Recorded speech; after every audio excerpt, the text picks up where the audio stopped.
ating pakikisa sa Panginoon. Alam naman natin kung ano yung kahalagahan ng ating gawain ito.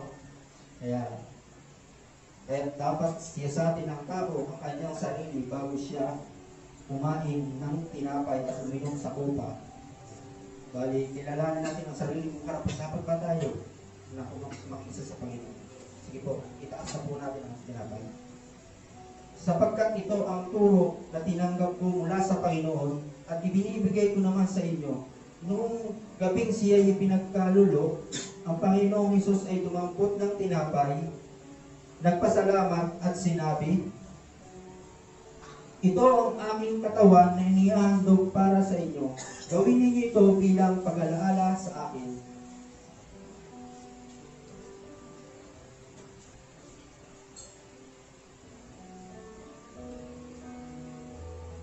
Matapos maghapunan, dumampot din siya ng kopa at sinabi, ang kopang ito, ang bagong tipan na pinagtibay ng aking dugo.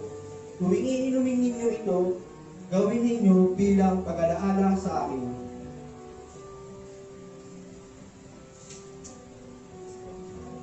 Tayo po muli manalangin. Panginoon Banal, maraming salamat po sa araw ng tulog na pinagkaloob sa amin.